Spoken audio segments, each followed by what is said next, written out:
Halo sobat rebahan, selamat datang di channel hiburan kaum rebahan.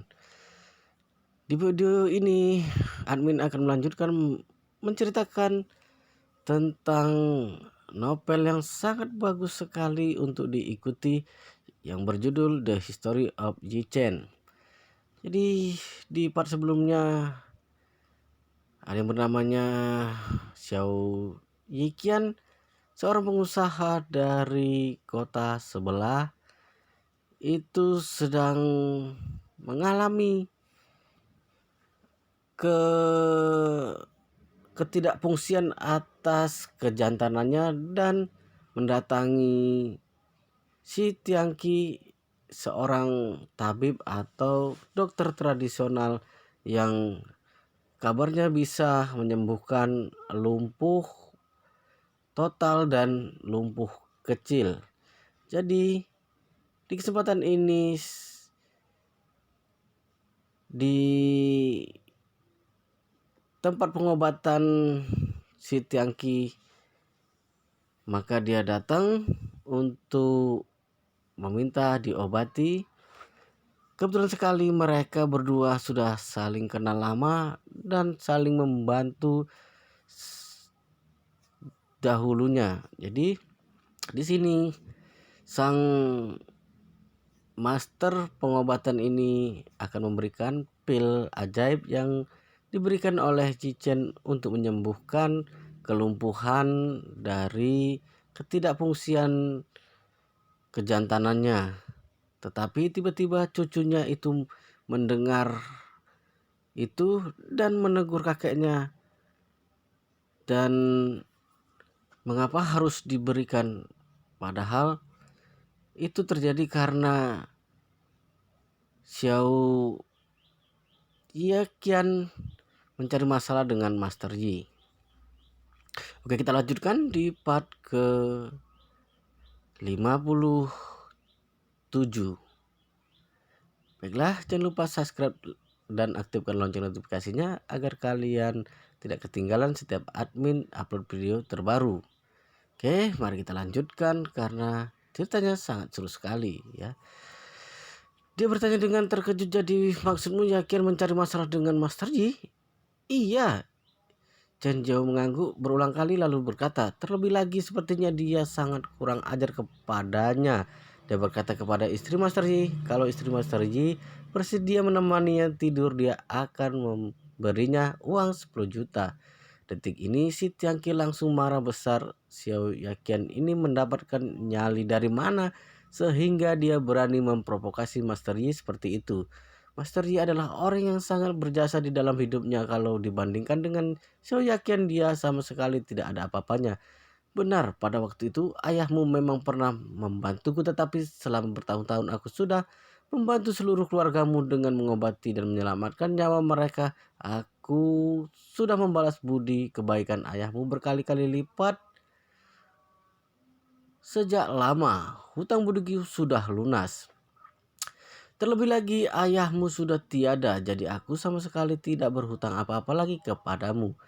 Kalau ada sesuatu yang terjadi kepadamu, aku bisa menolongmu.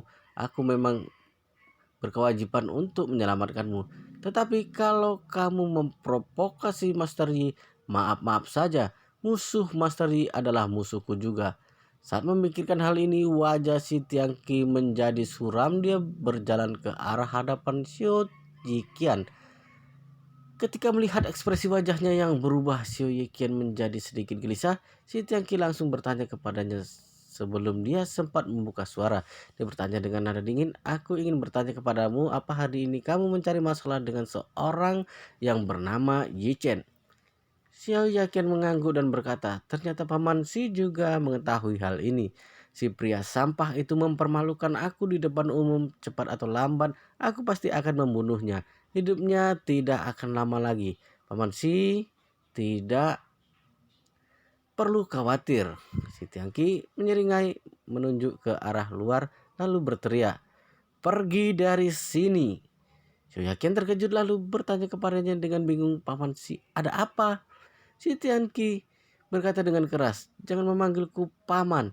Mulai sekarang aku dan kamu beserta seluruh keluargamu sudah tidak mempunyai hubungan apa-apa lagi. Xiao yakin benar-benar terkejut dan kebingungan dengan adanya si Tianqi. Bisa dikatakan bahwa dia dan seluruh anggota keluarganya mempunyai satu nyawa tambahan. Biar bagaimanapun, mencari uang adalah hal yang mudah, tetapi memperpanjang hidup adalah hal yang sangat sulit. Kalau sekarang dia menjadi musuh dengan si Tianqi, lalu kembali ke keluarganya, hidupnya setelah ini tidak akan berjalan dengan baik. Hal yang lebih penting daripada itu adalah kalau si Tianqi menganggap dirinya adalah musuhnya, dia pasti tidak akan memberikan setengah butir obat ajaib itu kepadanya. Lalu bagaimana nasibnya? Bagaimana nasib tubuh bagian bawah yang sudah tidak berfungsi lagi? Jadi dia langsung bertanya, "Paman sih sebenarnya ada apa? Apa Anda salah paham terhadapku mengenai suatu hal?" Si Tianqi mendengus dan berkata, "Aku beritahu, Master Yi adalah penyelamat hidupku dan tidak hanya itu, dia adalah satu-satunya naga sejati yang ada di dunia ini. Kalau kamu berani kurang ajar kepada Master Yi secara tidak langsung, itu sama saja dengan memukul wajahku. Untuk menghormati ayahmu, aku tidak akan membuat perhitungan denganmu. Cepat pergi dari sini. Setelah ini jangan pernah muncul di hadapanku lagi."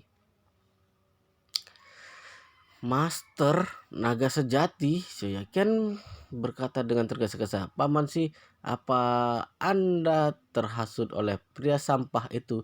Apa orang itu pantas mendapat sebutan master dan naga sejati? Dia hanyalah seorang pria parasit yang menggantungkan hidupnya pada istrinya. Dia berhasil menjadi bagian dari keluarga kami, keluarga Xiao. Dia memintaku untuk memperlakukannya seperti tamu kehormatan. Selain itu, dia bahkan mengirim adik iparnya, Xiao Weiwei, untuk menemani aku tidur. Kalau dibandingkan, aku adalah orang yang jauh lebih baik darinya." Setelah mengatakan ini, Xiao Yaqian menambahkan lagi, "Paman Si, apa pria sampah sepertinya layak Anda bela? Apa Anda bahkan rela mempertaruhkan persahabatan keluarga kita yang sudah berjalan selama puluhan tahun hanya demi pria itu?" Brengsek. Begitu mendengar perkataan si Tianqi menjadi semakin marah. Dia mengambil alu obat yang ada di sampingnya lalu memukulnya kepala Xiao Yiqian dengan keras. Kemudian memakinya, "Berani-beraninya kamu menjelek-jelekkan Master Yi, cepat pergi dari sini." Xiao Yiqian tidak menghindar alu obat itu mengenai dahinya. Dia menyeringai kesakitan. Detik berikutnya amarahnya muncul. Dia menyeringai mantap ke arahnya dan berteriak, "Hei pria bermagasi, sepertinya pandanganmu sudah mulai kabur. Karena kamu sudah tua ya. Kalau kamu memilih untuk mempercayai si penipu itu, tidak masalah. Kamu bahkan sampai berani memukulku, aku akan membunuhmu." Setelah mengatakan ini, dia langsung mengangkat kursinya dan hendak memukulnya kepada si Tianqi. Meskipun si Tianqi sudah tua, tetapi dia juga merupakan orang yang terlatih. Setelah luka lama di tubuhnya disembuhkan oleh obat ajaib Yi Chen, tubuhnya menjadi lebih gesit dan fleksibel.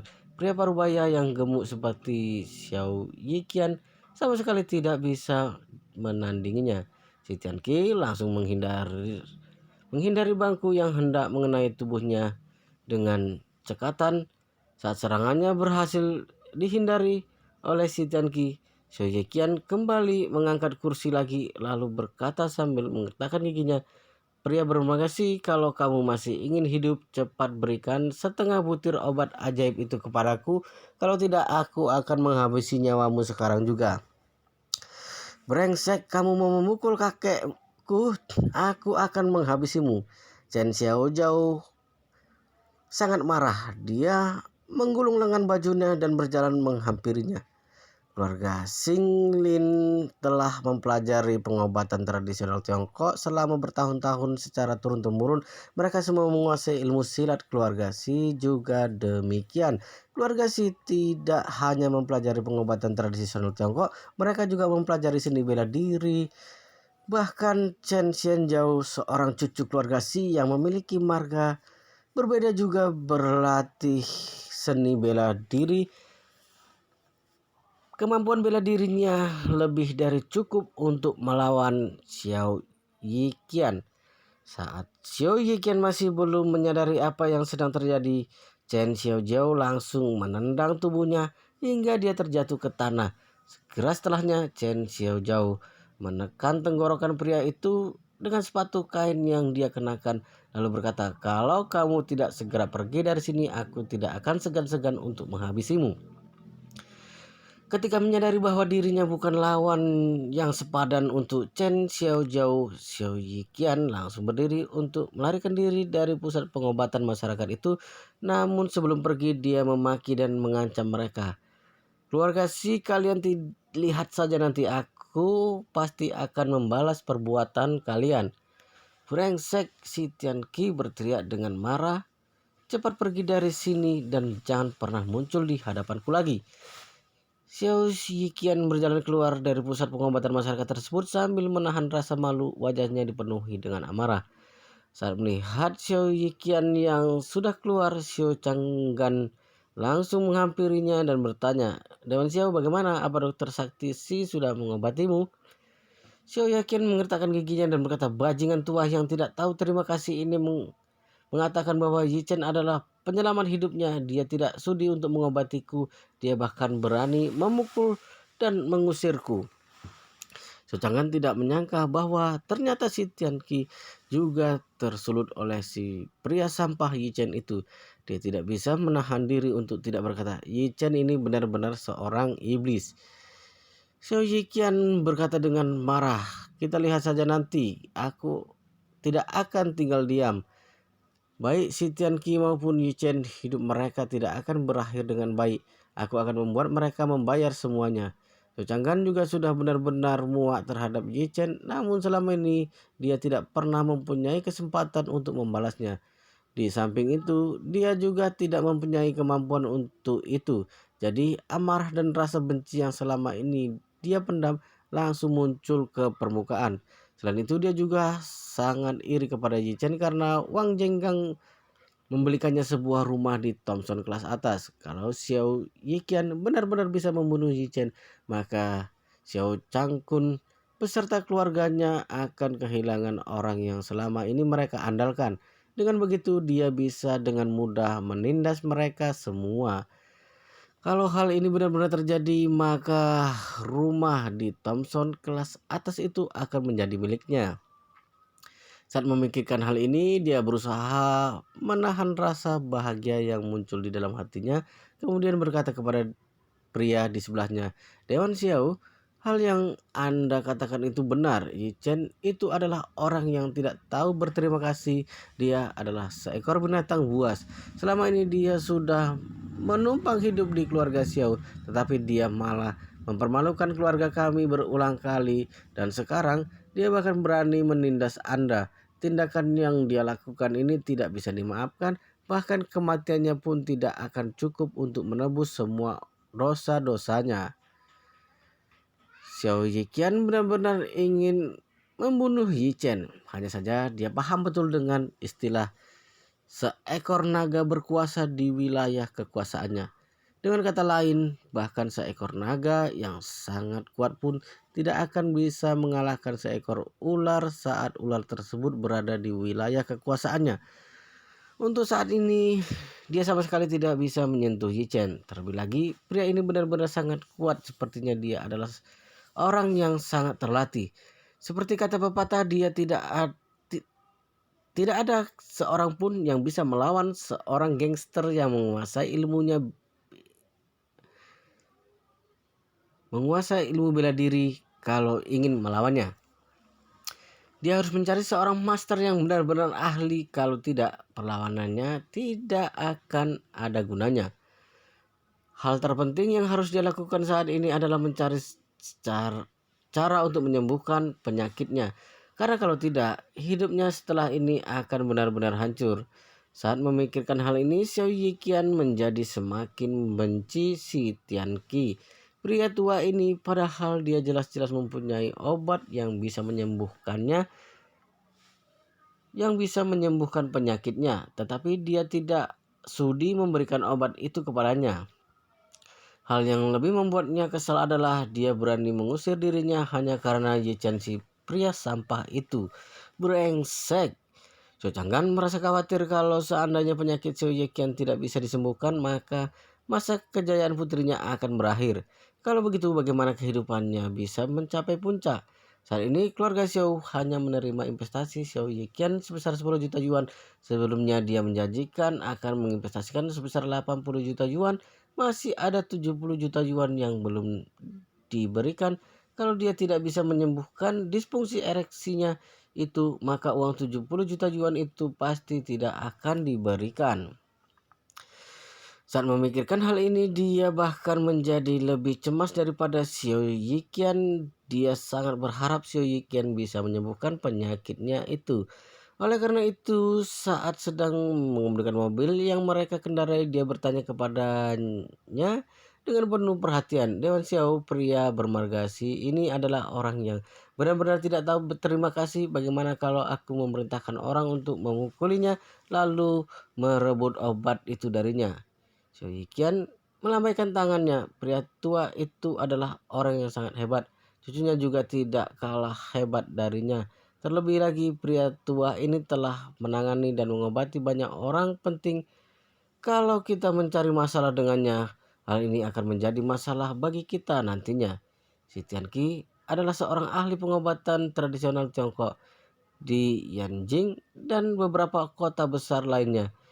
Dia dianggap sebagai orang terhormat oleh orang-orang penting dan keluarga-keluarga ternama. Meskipun Xiao Yiqian juga merupakan orang penting, tetapi kalau dibandingkan dengan orang-orang penting yang dikenal oleh si Tianqi, dia bahkan tidak masuk dalam urutan 30 besar.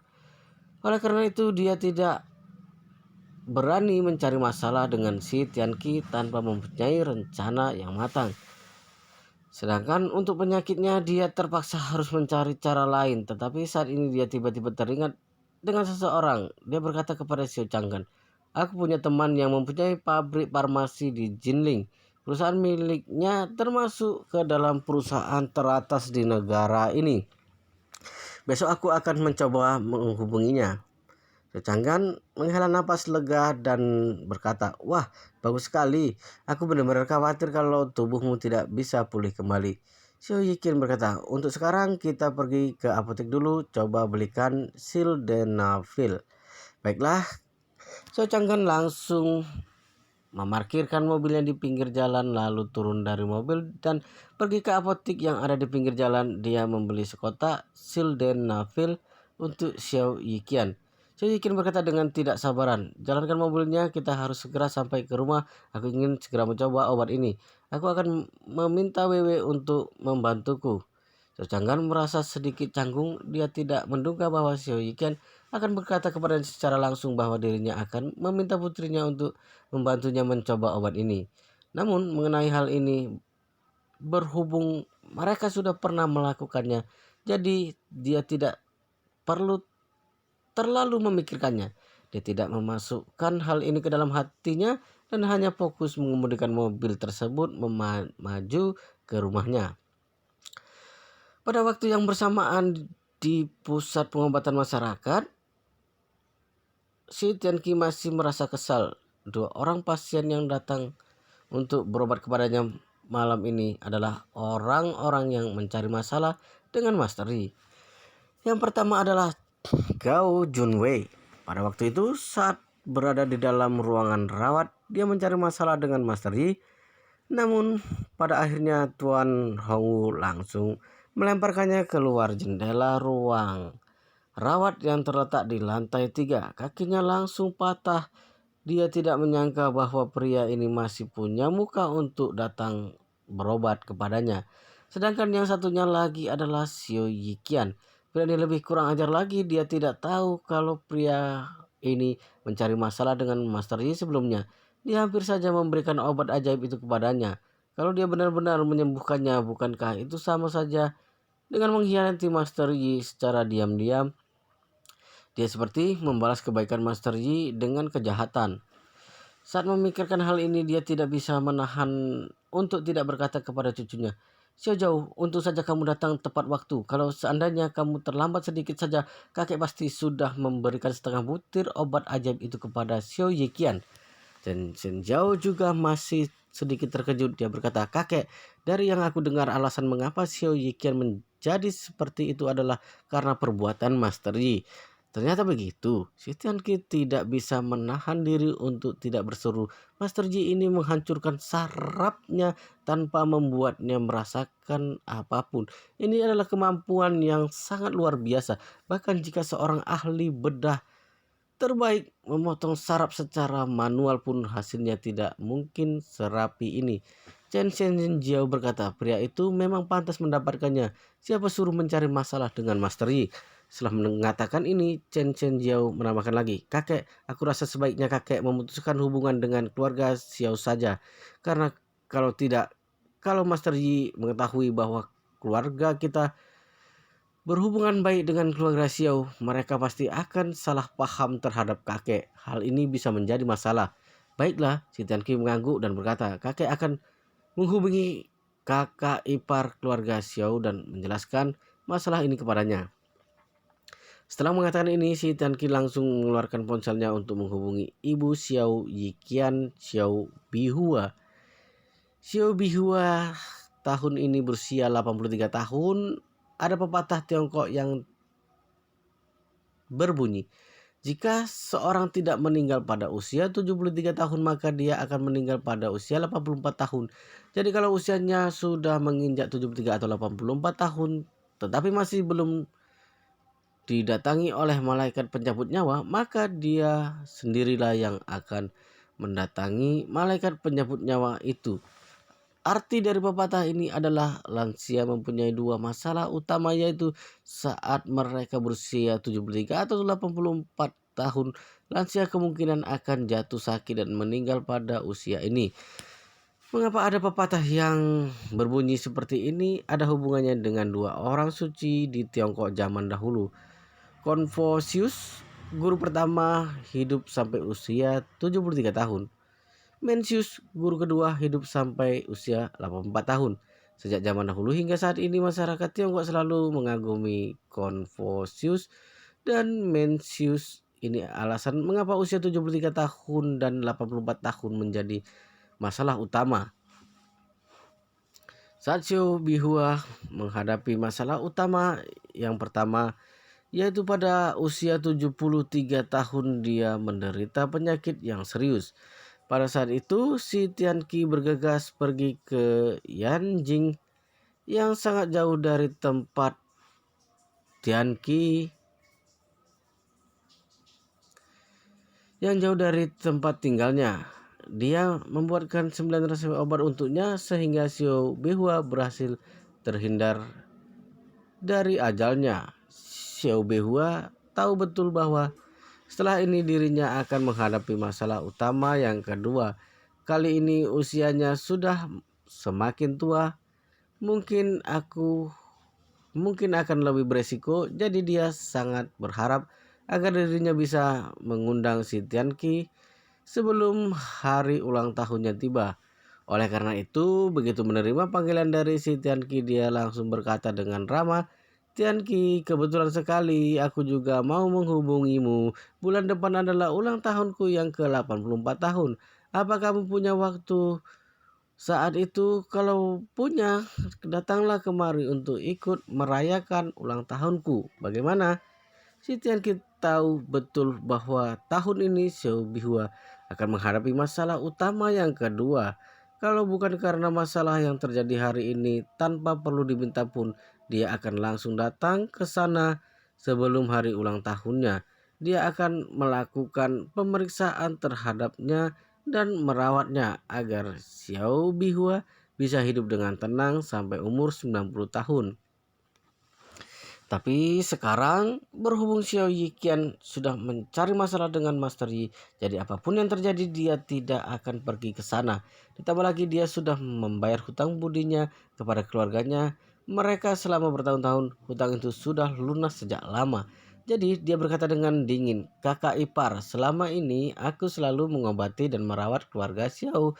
Anggap saja ini adalah balasanku atas kebaikan Kak Xiao kepadaku pada waktu itu. Jadi setelah ini keluarga kita tidak perlu saling berhubungan lagi."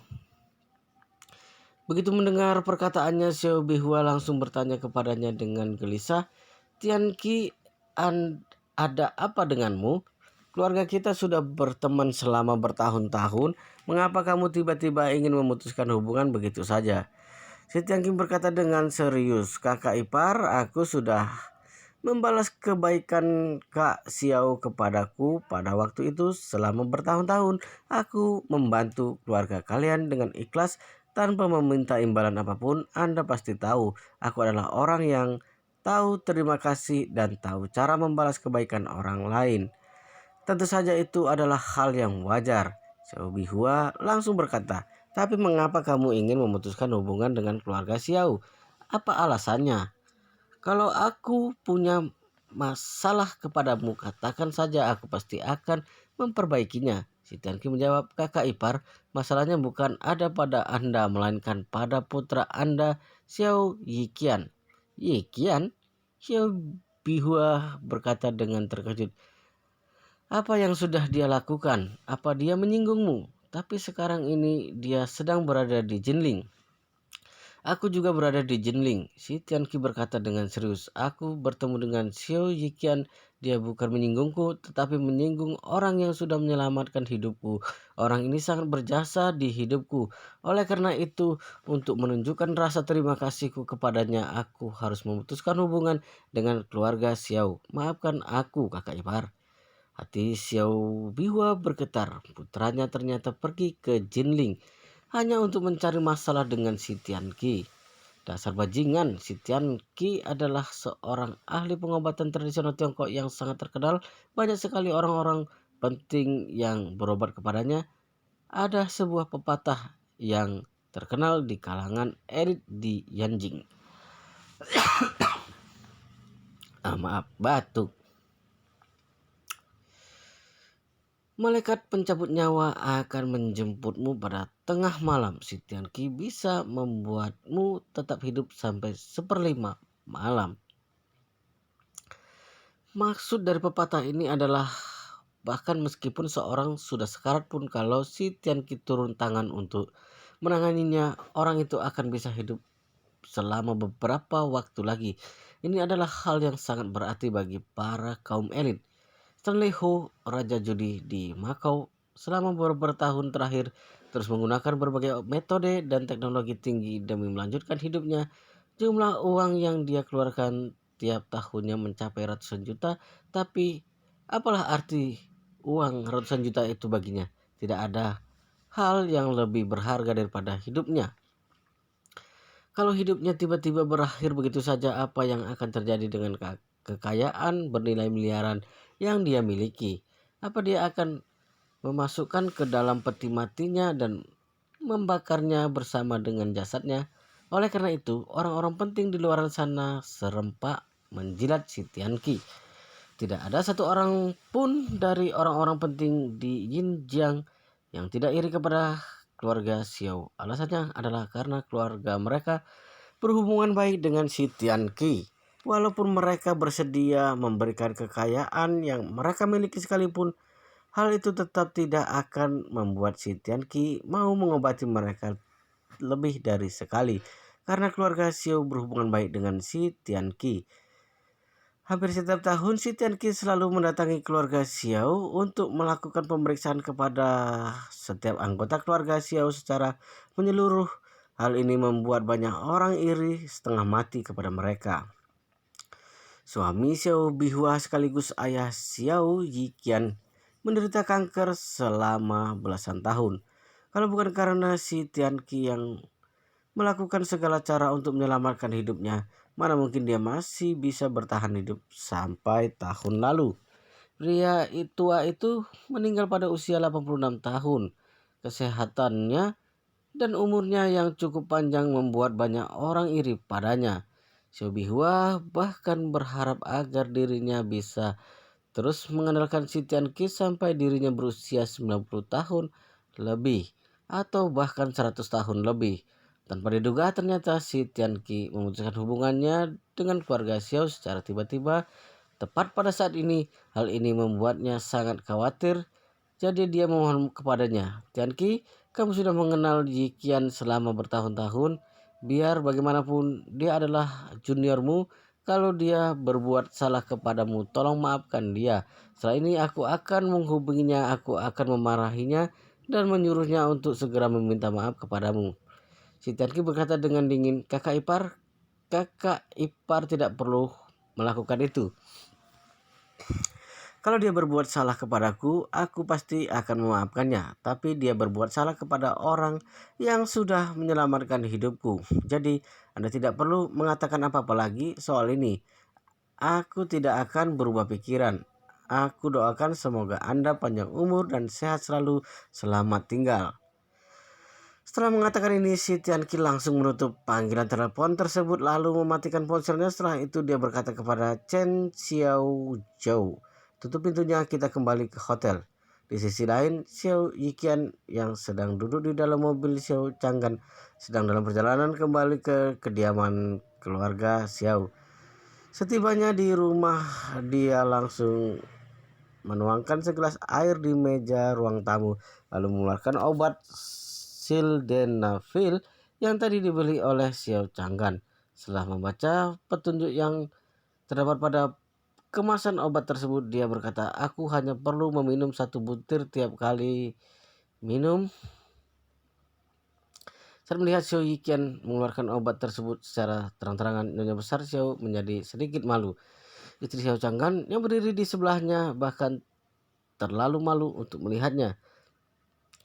Meskipun Xiao Wei hanya diam saja, tetapi ekspresi wajahnya terlihat sangat berharap. Sejak Xiao Yiqian kehilangan kemampuan kejantannya, sikapnya terhadap dirinya menjadi sangat buruk. Wow, sangat menarik sekali ceritanya sampai di sini. Tapi kita akhiri episode ini sampai di sini dan kita lanjutkan di video berikutnya. Apakah Xiao Yiqian berhasil memperbaiki keadaan? Apakah kejantanannya bisa berfungsi kembali melalui pil atau obat yang dia beli dari apotik? Mari kita lanjutkan di video berikutnya. Jangan lupa subscribe, like, komen, dan share.